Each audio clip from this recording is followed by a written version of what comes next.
Hello, ladies and gentlemen, and welcome to the Compasa. I want to talk about a different part of the world today. France has announced that they will actually pull its troops out from Burkina Faso yesterday, I believe. So I thought we could talk a little bit about why people in the Francophone countries are showing such adamant resistance towards French presence in their country, as well as the root cause to why there is so much instability in these areas. So, well, it's not just Francophone, really. We have to include Nigeria as well as in this analysis. But yeah. So I thought we can start with the main article, right?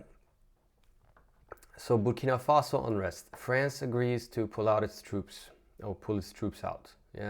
This is a BBC article. So France has agreed to a request from Burkina Faso's military leaders to withdraw all its troops from the country.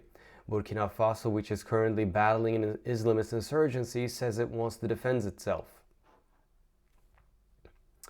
There are currently 400 French special forces in Burkina Faso who have just 1 month to leave.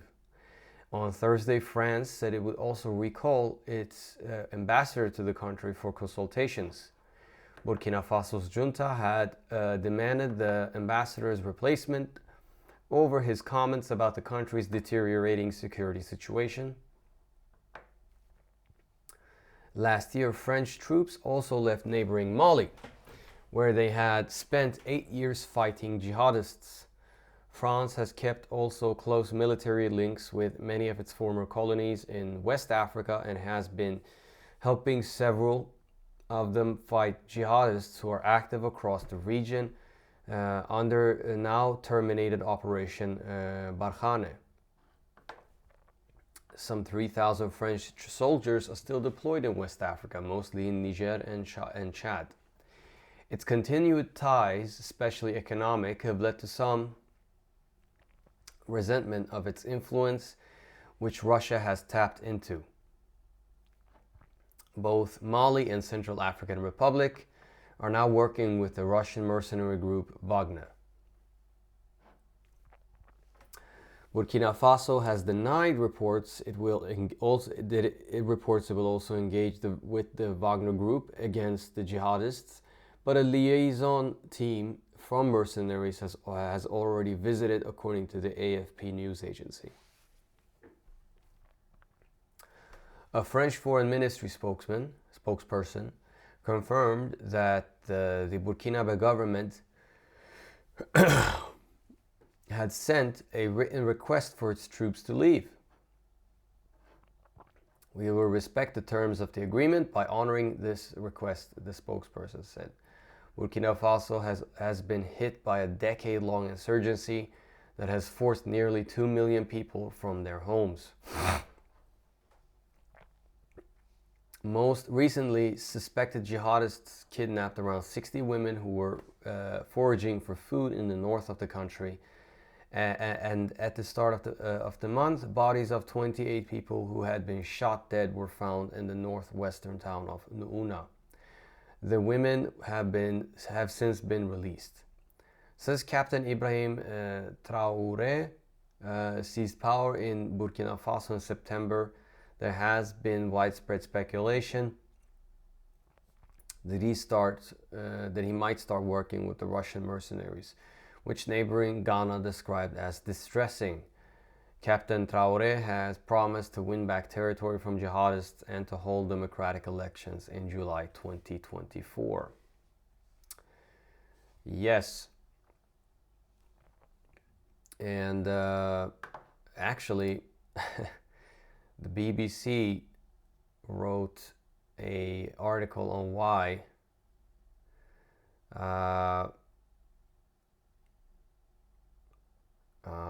France is facing such much anger in West Africa. But you know what? We can dive into that. Not specifically this article, but first of all, what is the root of these jihadist insurgencies, right? What have sort of spurred them to become stronger? Because Al Qaeda in the Sahel and or the Maghreb have always been there. Boko Haram has been around for quite some time, but their insurgency gained momentum really in after the fall of Muammar Gaddafi, right, in Libya.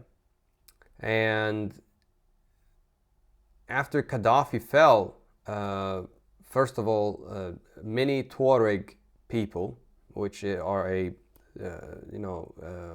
Amazigh population in the Sahara Desert, they are nomads, right? Some of them wanted to form a independent country known as Azawad, right? So Tuareg nationalists pretty much left Libya. They had to flee, so because many of them fought for Gaddafi. There are still many Tuaregs still living in Fezzan in southern Libya, by the way, but nonetheless, many of them returned home to Mali, to Niger and other places, but in Mali they started an insurgency. And they did this with local Arab tribes as well. And they wanted to form Azawad, which is the country that they aspired to have, right? And they at first it was a secular movement that fought against the government in Bamako, and but they were facing competition from Islamists. And as far as I know, many Tuaregs and Arabs were absorbed into or recruited by the Al-Qaeda groups or affiliated groups. I think it's called Ansar al-Din, if I'm not mistaken. And they pretty much took over the insurgency. And they had a completely different goal than that of the MNLA, which is the Azawad nationalist movement, right? They wanted to implement strict forms of Sharia across the whole of Mali, not just break away the northern part and say goodbye to the rest of it, but it was the whole country, right? And these guys were brutal, and they were destroying Sufi shrines, and they were mutilating, and they were crazy, right? A lot of their weapons came from Libya. And a lot of the weapons that we see in the hands of Boko Haram, of criminals, of drug smugglers, of Al-Qaeda and so forth in the Sahel and Sahara region is coming from Libya. The Western intervention in Libya is what's been really fueling these terrorist groups in terms of weaponry, right?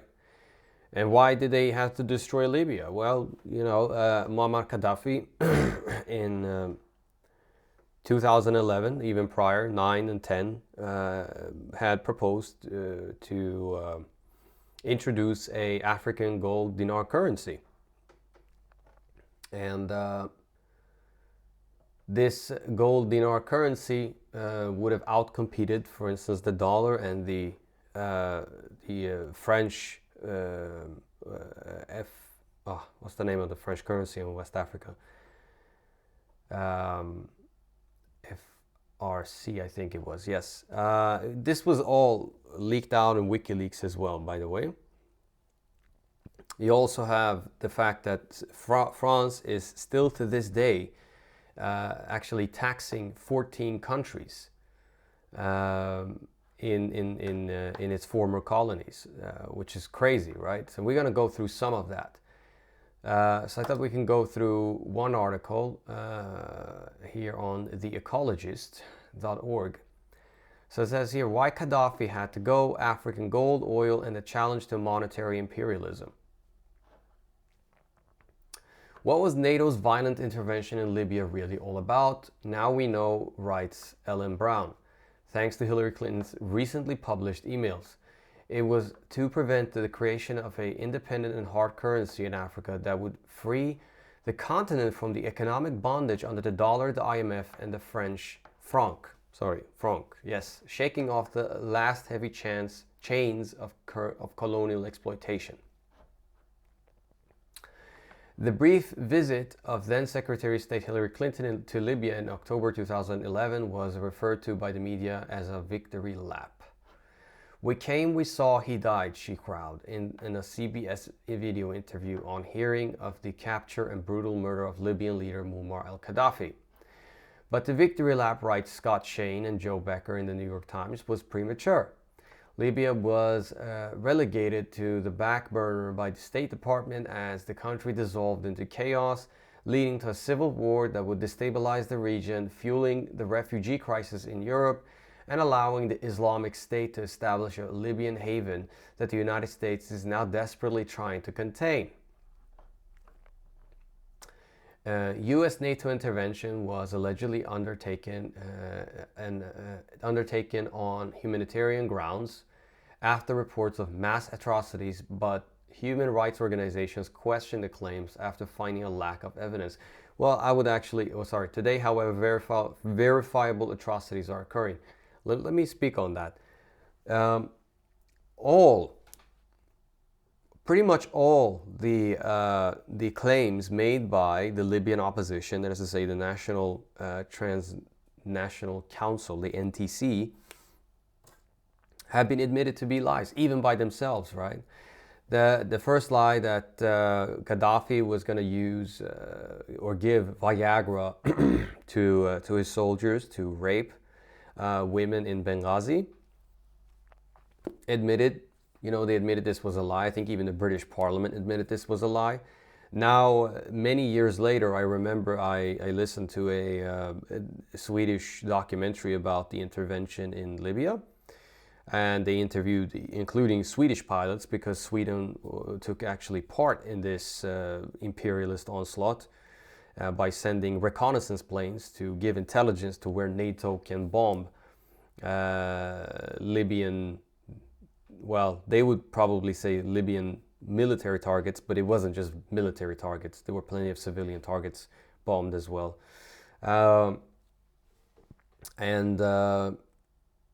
The second lie about Gaddafi using sub-Saharan Africans as mercenaries, which was probably one of those lies that caused a lot of the racist violence that we see in Libya today, where a lot of black Libyans, especially from Tawerga, as well as African migrant workers, and now unfortunately a lot of refugees who are stuck in Libya, are facing violence, persecution. I remember I was 17 at the time, and I was watching the news pretty fanatically. I would see, they didn't show this in the news though, but it was leaking out on YouTube and other places, how anti-Gaddafi Libyans, those who oppose Gaddafi, that is to say, would go in places like Misrata and other areas, would capture and lynch black Libyans. They would hang them in light bulbs and do all types of crazy shit, right? I remember the famous one where they had trapped a bunch of black Libyans, and I don't know if there were also African migrants, in a former zoo. And they tied them up and they forced them to eat the old Libyan green flag. Now we have to remember that more than a third of Libya's population is considered what we would call black, right? Some of them are descendants of slaves, like the people of Tawerga. This is a town that was formed by people that are descendants of slaves. And you have also indigenous black tribes that are known as Tebu or Tubu. Tubu people are a a nomadic tribe from the Sahel area, and they are not descendants of slaves. Let's just make that clear. They are a warrior tribe, and they faced a lot of discrimination during Gaddafi's time, and I don't condone that at all. I think that was wrong by Gaddafi, obviously. Um, his attempt to Arabize them, and him being angry at the Tebu for the beef he had with Hissène Abre in Chad. That's a whole chapter in itself. But they've been facing also a lot of persecution, but they also opposed Gaddafi for obvious reasons. So yeah, those are some of the lies that also that Gaddafi had planned to do a massacre in Benghazi, which is not true at all. Yes, he did talk about killing the rats. He talked about he used this type of language, but he was referring specifically to the oppositional people, not to the whole population of Benghazi. So let's see here. We can continue. As Dan Kovalik wrote in the Huffington Post, the human rights situation in Libya is a disaster as thousands of detainees, including children, languish in prisons without proper judicial review, and kidnappings and targeted killings are rampant. Before 2011, Libya had achieved economic independence with its own water, its own food, its own oil, its own money, and its own state-owned bank. It had arisen under Gaddafi from one of the poorest countries to the richest in Africa. Now that part is definitely true. I mean, they used to call Libya the Switzerland of Africa. Education and medical treatment were free. Having a home was considered a human right, and Libyans participated in an original system of local democracy. The country boasted the world's largest irrigation system, the Great Man-Made River Project, which brought water from the desert to the cities and coastal areas, and Gaddafi was embarking on a program to spread this model throughout Africa. Yes, the Great Man-Made River, which was dubbed by many as the Great Madman River because of its ambitiousness, but it was a real thing, right? And Libyan rebels, I remember I saw the video, they blew parts of it up. It's absolutely insane, right? But you also have to remember that, that Libya at the time, that there was infiltration, obviously, of British and French intelligence on the ground. And some very uncomfortable facts here. Yes, there was also Hezbollah and Iranian presence, not maybe Iranian agents, but definitely they supported some Libyan rebel factions because of Gaddafi's, what they would accuse him of, for killing Sayyid Musa al-Sadr, an important Shiite Iranian Lebanese cleric who went to visit Libya but disappeared. But nobody still have found his corpse yet, or his body, or if he's alive or dead, nobody knows. But they accuse Gaddafi of this. I still think it was a stupid decision by the Iranian authorities to do this, because it would later backfire against them. Because not only did the Libyan conflict affect the Sahel region and Africa in different ways, it also affected Syria. The Americans were shipping Libyan weapons to Syrian rebels, right? But maybe that's for a whole nother video. I want to focus mainly on Africa right now, or the Sahel region specifically. Okay, but that was before US NATO forces bombed the irrigation system and wreaked havoc on the country. Today, the situation is so dire that President Obama has asked his advisors to draw up options, including a new military front in Libya. And the Defense Department is reportedly standing ready with the full spectrum of military operations required. The Secretary of State's victory lap was indeed premature if what we were talking about is the officially stated goal of humanitarian intervention. But her newly released emails reveal other agenda behind the Libyan war, and this one, it seems, was achieved. Was the mission accomplished? Of the 3,000 mails released from Hillary Clinton's private email server in the late December 2015, about a third from her close confidant Sidney Blumenthal, the attorney who defended her husband in the Monica Lewinsky case. One of those emails, dated April 2nd, 2011, reads in parts: Gaddafi's government holds 143 tons of gold and a similar amount in silver. This gold was accumulated prior to the current rebellion and was intended to be used to establish a pan-African currency based on the Libyan gold dinar. This plan was designed to provide the Francophone African countries with an alternative to the French franc CFA.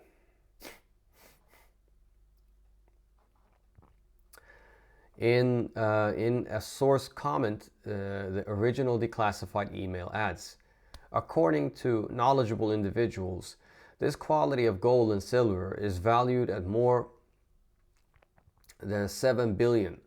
French intelligence officers discovered this plan shortly after the current rebellion began. And this was one of the factors that influenced President Nicolas Sarkozy President Nicolas Sarkozy's decision to commit France to the attack on Libya.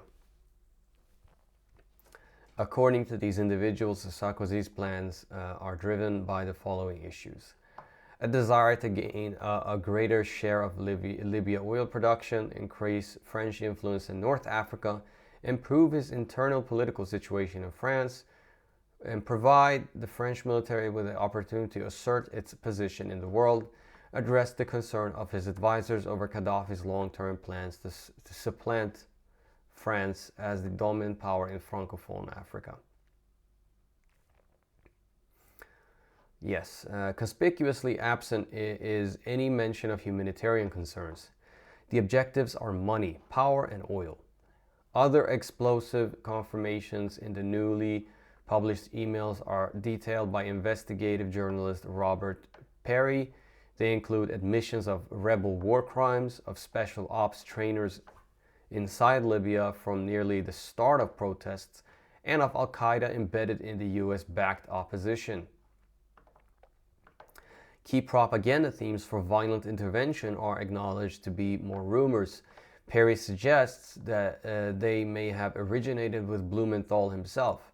They include the bizarre claim that Gaddafi had a rape policy involving passing Viagra out to his troops.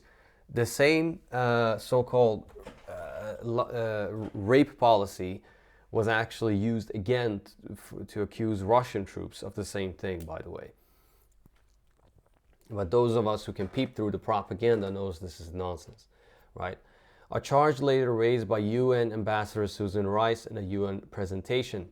Perry asks rhetorically, so do you think it would be easier for the Obama administration to rally American support behind this regime change by explaining how the French wanted to steal Libya's wealth and maintain French neocolonial influence over Africa? Or would Americans respond better to propaganda themes about Gaddafi passing out Viagra to his troops so they could rape more women while his snipers target innocent children? Bingo! Toppling the global financial scheme. Okay. Let's see. Gaddafi's threatened attempt to establish an independent African currency was not taken lightly by Western interests. In 2011, Sarkozy reportedly called the Libyan leader a threat to financial security of the world. How could this tiny country of 6 million people pose such a threat? First, some background. It is banks, not governments, that create most of the money in the Western economies. as the Bank of England recently acknowledged. This has been going on for centuries through the process called fractional reserve lending. Originally, the reserves were in gold. In 1933, President Franklin Roosevelt replaced gold domestically with central bank created reserves, but gold remained the reserve currency internationally. In 1944, the International Monetary Fund and the World Bank were created in Bretton Woods, New Hampshire, to unify this bank-created money system globally. An IMF ruling said that no paper money could have gold backing. A money supply created privately as debt at interest requires a continual supply of debtors. And over the next century, most developing countries wound up in debt to the IMF. The loans came with strings attached, including structural adjustment policies involving austerity measures and privatization of public assets. And after 1944, the US dollar traded interchangeably with gold as global reserve currency. When the US no longer able to maintain the dollar's gold backing in the 1970s, it made a deal with OPEC to back the dollar with oil, creating the petrodollar. Oil would be sold only in US dollars, which would be deposited in Wall Street and other international banks. In 2001, dissatisfied with the shrinking value of the dollars, the OPEC was getting for its oil Iraq Saddam Hussein, broke the pact and sold oil in euros. Regime change swiftly followed, accompanied by widespread destruction of the country. In Libya, Gaddafi also broke the pact, but he did more than just sell his oil in another currency. As these developments are detailed by blogger Denise Rhine. For decades, Libya and other African countries had been attempting to create a Pan-African gold standard. Libya's al-Gaddafi and other heads of African states had wanted an independent Pan-African hard currency. Under al-Gaddafi's leadership, African nations had convened at least twice for monetary unification. The countries discussed the possibility of using Libyan dinar and the silver dirham as the only possible money to buy African oil. Until the recent US NATO invasion, the gold dinar was issued by the Central Bank of Libya, CBL. The Libyan bank was 100% state-owned and independent. Foreigners had to go through the CBL to do business with Libya. The Central Bank of Libya issued the dinar using the country's 143.8 tons of gold. Libya's Gaddafi African Union, 2008, which was the African Union chair then, yes, conceived and financed a plan to unify the sovereign states of Africa with one gold currency, United States of Africa.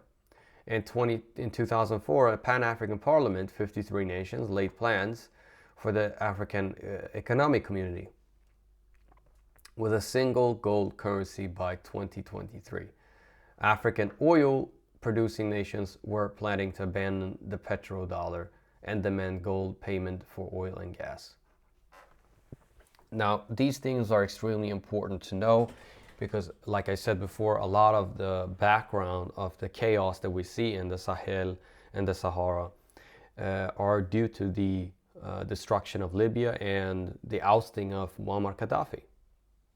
You see, one problem I have with the average Westerner is that they genuinely actually believe that their way of running a country can actually work all over the world, right? But this is a blatant, ignorant analysis of the world, okay? Many countries, for example, in Africa, in the Middle East, They are tribal countries. Okay? Libya is one such example. Some tribes united behind Gaddafi, others turned against him. So when you have a country that is fragmented by ethnic and tribal policies, you have a problem, because the individual in those countries are perhaps more loyal to that ethnicity, they're more loyal to that tribe rather than to the nation state of, for example, Libya. Okay? Now, I'm Iranian, and in Iran, for the most part, we don't have this problem. Yes, you have a few Kurdish and Arab and Baluchi, as well as some pan-Turkist individuals and groups. But all, in general, regardless of ethnicity and tribe, most Iranians are loyal to the Iranian nation state. And we don't have any problem with each other's ethnicities. People have been intermarrying back and forth, no problem. Okay? So, but we're going to speak about Iran in another segment someday. And okay, let's see here. Showing what is possible. Gaddafi had done more than organize an African monetary coup. He had demonstrated that financial independence could be achieved. His greatest infrastructure project, the Great Man-Made River, was turning arid regions into breadbasket for Libya. And the $33 billion project was being funded interest-free without foreign debt through Libya's own state-owned bank. That could explain why this critical piece of infrastructure was destroyed in 2011. NATO not only bombed the pipeline, but finished off the project by bombing the factory producing the pipes necessary to repair it. And this is what colonial powers do. Okay? You see, Western Europeans, white Western Europeans, sit here with an arrogance sometimes and say, oh, well, as soon as we left Congo or India or whatever it may be, these countries just totally collapsed and they turned into shithole countries. When a lot of European colonial countries left, they did this exact thing, okay? They destroyed the factories, the infrastructure, and they left. Setting these countries back several years so they can compete with the former colonial power, right?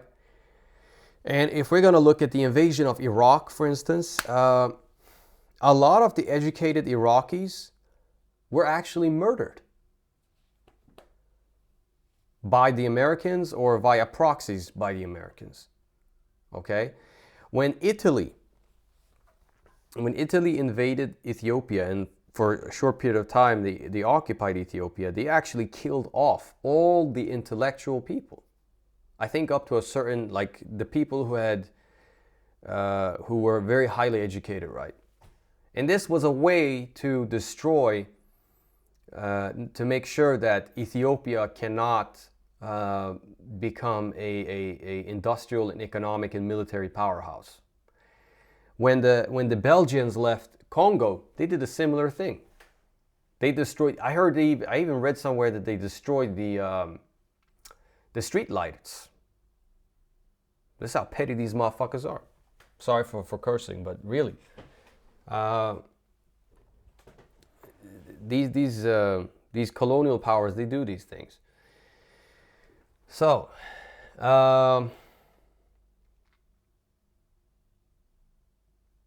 Crippling a civilian irrigation system serving up to 70% of the population hardly looks like humanitarian intervention. True.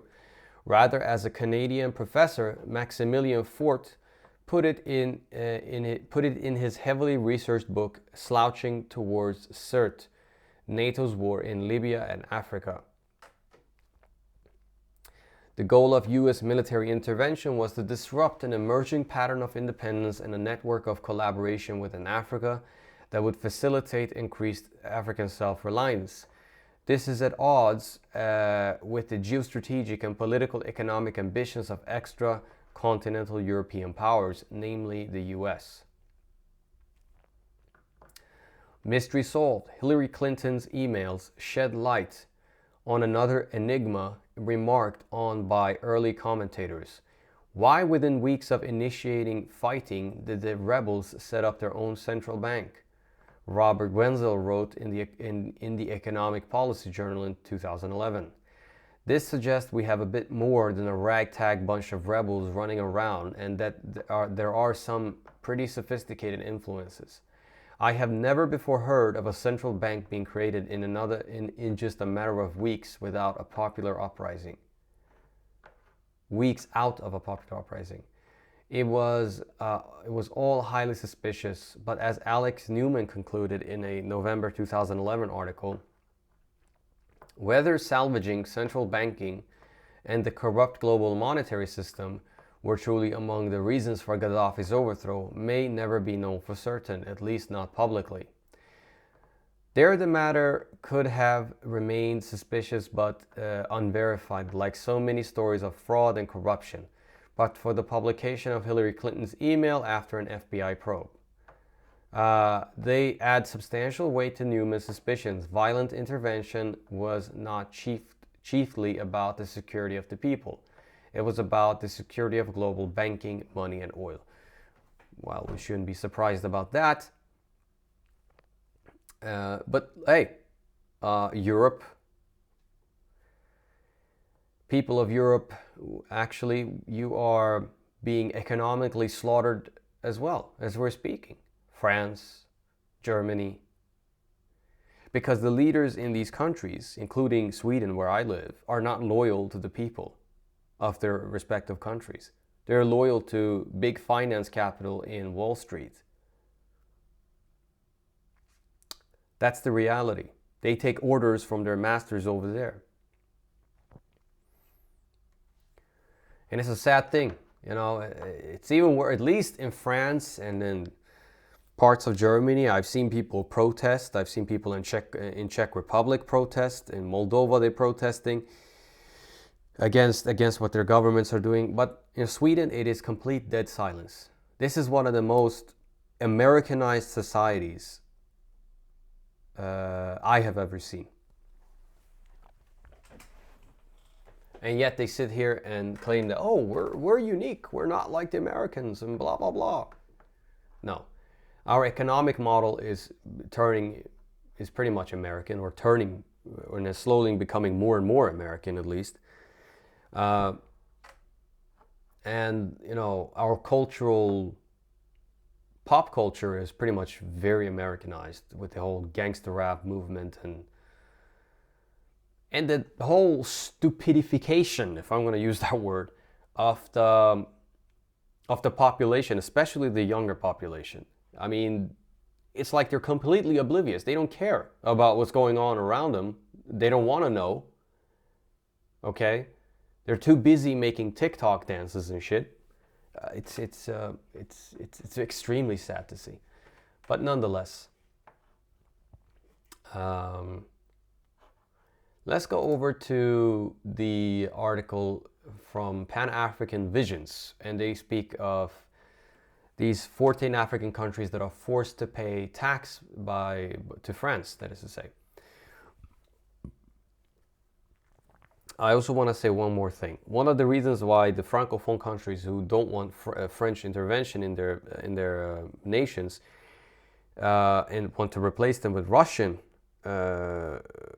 military advisors or you know, the Wagner PMC, although a lot of them deny that they want the Wagner PMC, but nonetheless, the reason why they rather prefer Russian influence there is because Russia and Africa have had a long relationship, right?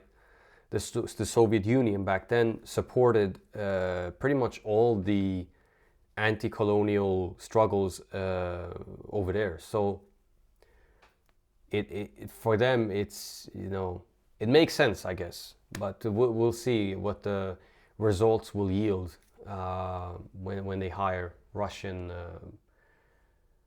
Russian military help. So, 14 African countries forced by France to pay colonial tax for the benefits of slavery and colonization. Sorry. Did you know many African countries continue to pay colonial tax to France since their independence till today? When Sékou Touré of Guinea decided in 1958 to get out of the French colonial empire and opted for the country's independence, the French colonial elite in Paris got so furious, and in a historic act of fury, the French administration in Guinea destroyed everything in the country which represented what they called the benefits from French colonization. Exactly what we were talking about just a few minutes ago. 3,000 French left the country, taking all their property and destroying anything that which could not be moved. Schools, nurseries, public administration buildings were crumbled. Cars, books, medicine, research institute, instruments, tractors were crushed and sabotaged. Horses, cows in the farms were killed, and food in warehouses were burned or poisoned. You know, and I hate the fact that some people who are, like Tucker Carlson, for instance, who are supporters of colonialism or think it was a good thing, they talk about it as if, you know, the European superpowers did this because out of their love and benevolence for the respective colonies that they conquered, right? This is just mind-boggling, right? The purpose of this outrageous act was to send a clear message to all other colonies that the consequences for rejecting France would be very high. Slowly, fear spread through the African elite, and none after the Guinea events ever found the courage to follow this example of Sékou Touré, whose slogan was, "We prefer freedom and poverty to opulence and slavery." Sylvanus Olympio, the first president of Republic of Congo, a tiny country in West Africa, found a middle ground solution with the French. He didn't want his country to continue to be a French dominion, therefore he refused to sign the colonization continuation pact de Gaulle proposed, but agreed to pay an annual debt to France for the so-called benefits Togo got from French colonization. It was the only conditions for the French not to destroy the country before leaving. However, the amount estimated by France was so big that the reimbursement of the so-called colonial debt was close to 40% of the country's budget in 1963. The financial situation of the newly independent Togo was very unstable. So in order to get out of the situation, Olympio decided to get out the French colonial money, FSFA, the franc for the French African colonies, and issue the country's own issue the country county town currency. Okay.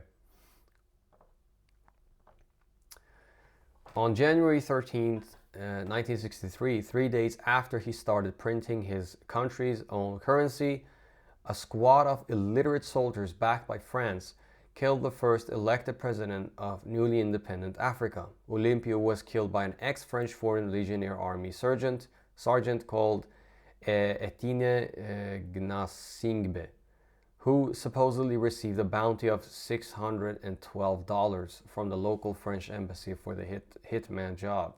Jesus, man. Olympio's dream was to build an independent and self-sufficient and self-reliant country. But the French didn't like the idea. On June 30th, 1962, Modibo Keïta, the first president of the Republic of Mali, decided to withdraw from the French colonial currency, FSFA, which was imposed on 12 newly independent African countries. For the Malian president, who was leaning more to a socialist economy, it was clear that colonization continuing pact with France was a trap and a burden for the country's development.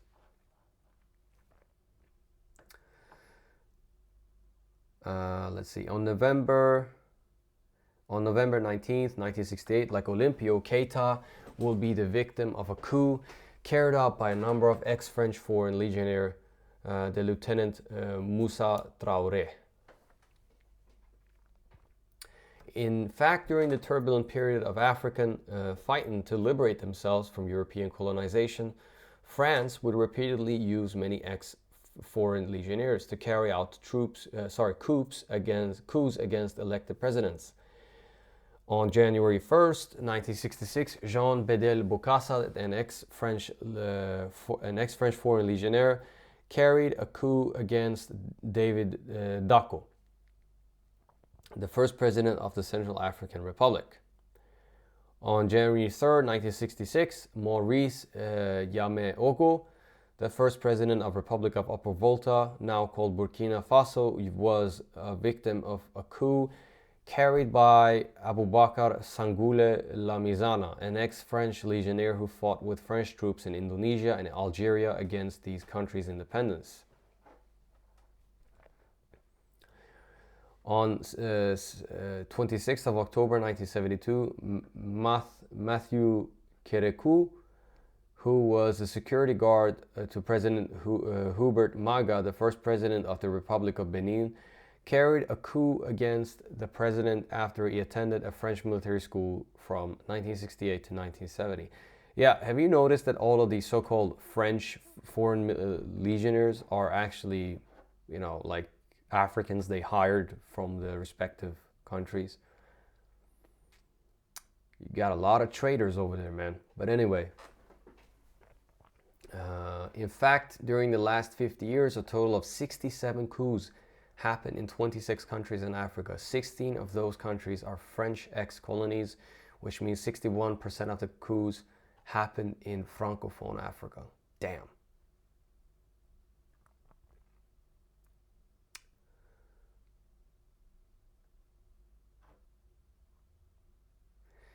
Yeah, man. Let's go through it. As the numbers demonstrate, France is quite desperate but active to keep a strong hold on his colonies, whatever the cost, no matter what. In March 2008, former French President Jacques Chirac said, "Without Africa, France will slide down into a rank of a third world power." Chirac's predecessor, François Mitterrand, already prophesied in 1957 that without Africa, France will have no history in the 21st century. You're right. France gets a lot of its uranium, for example, from Niger, which lights up French homes. So, and guess what? Niger is one of the poorest countries on earth. Where 95% of its population have no electricity or some shit like that. It was crazy, right? Okay, at this very moment I'm writing this article, 14 African countries are obliged by France through a colonial pact to put 85% of their foreign reserve into France's central bank under French Minister of Finance control. Until now, 2014, Togo and about 13 other countries still have to pay colonial debt to France. African leaders who refuse are killed or victim of coups. Those who obey are supported and rewarded by France with lavish lifestyle while their people endure extreme poverty and desperation. It's such an evil system, even denounced by the European Union, but France is not ready to move from that colonial system, which puts about $500 billion from Africa to its treasury year in, year out. That's insane. $500 billion. Jeez. We often accuse African leaders of corruption and serving Western nations' interests instead, but there is a clear explanation for that behavior. They behave so because they are afraid they be killed or victim of a coup. They want a powerful nation to back them in case of aggression or trouble, and that's where Russia comes in. But contrary to a friendly nation protection, the Western protection is often offered in exchange of these leaders renouncing to serve their own people or nation's interests. African leaders would work in the interest of their people if they were not constantly stalked and bullied by colonial countries. In 1958, scared about the consequences of choosing independence from France, Léopold Sédar Senghor declared, "The choice of the Senegalese people is independence. They wanted to take place only in friendship with France, not in dispute." And that's also a lot of things a lot of people forget. Most people in the former colonies, I don't think they don't hate, for example, French people. They don't hate British people. We all want to live in coexistence. We want to have trade. We want to have fair trade. But the NATO stand countries, as I call them, or I think it was Alex Christofor that coined the term, they don't want a fair world order. They want a rules-based order. And by rules-based, I'm not talking international law. It's their rules that count. So, from then on, France accepted only an independence on paper for his colonies, but signed binding cooperation accords, detailing the nature of their relations with France, in particular ties to France's colonial currency, the franc, France's educational system, military and commercial preferences. Below are the 11 main components of the colonization continuation pact since the 1950s.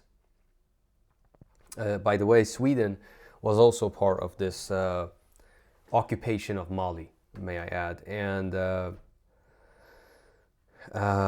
what did Sweden really achieve in Mali? Well, not a goddamn thing, really. Okay, it says here, colonial debt for the benefits of French colonization. Okay. The newly independent countries should pay for the infrastructure built by France in the country during the colonization. And the author still writes here, I still have to find out the complete details about the amounts, the evaluation of the colonial benefits, and the terms of payments imposed on the African countries. But we are working on that help. Yep. And second, the automatic confiscation of national reserves. The African countries should deposit their national monetary reserves into French central bank. France has been holding the national reserves for 14 African countries since 1961.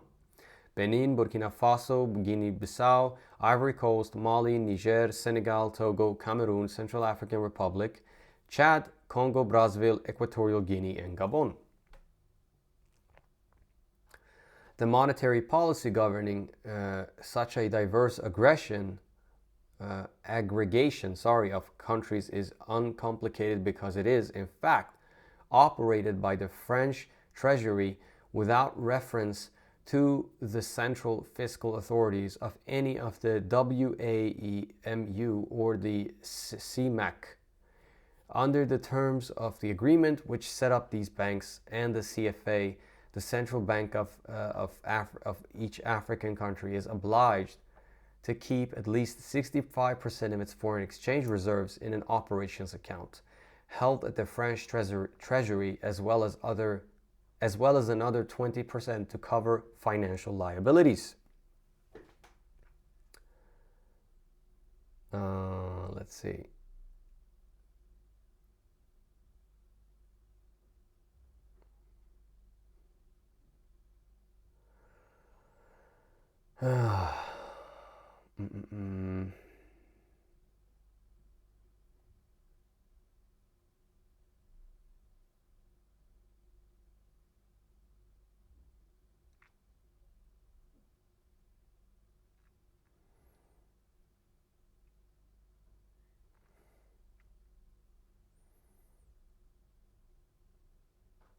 Okay.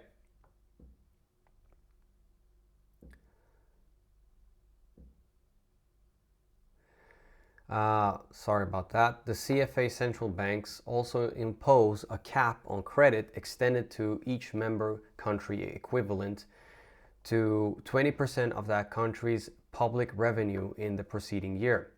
even though the BEAC and the BCEAO have an overdraft facility with the French Treasury. The drawdowns on those overdraft facilities are subject to the constant consent of the French Treasury. The final say is that the French Treasury, which has invested the foreign reserves of the African countries in its own name on the Paris Bourse. In short, more than 80% of the foreign reserves of these African countries are deposited in the operations accounts controlled by the French Treasury. The two CFA banks are African in name, but have no monetary policies of their own. The countries themselves do not know, nor are they told how much of the pool of foreign reserves held by French Treasury belongs to them as a group or individually. The earnings of the investment of these funds in the French Treasury pool are supposed to be added to the pool, but no accounting is given to either the banks or the countries of the details of any such changes. The limited group of high officials in the French Treasury who have knowledge of the amounts of the operation accounts where these funds are invested, whether there is a profit on these investments or prohibited from disclosing any of this information to the CFA banks or the central banks of the African states, wrote Dr. Gary K. Bush. It's now estimated that France is holding close to $500 billion of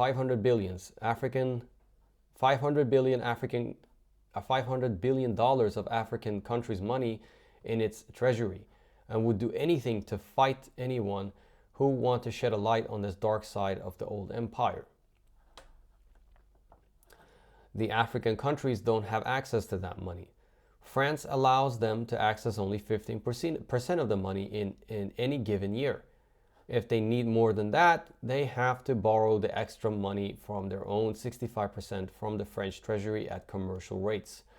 To make things more tragic, France imposed a cap on the amount of money the countries could borrow from the reserve.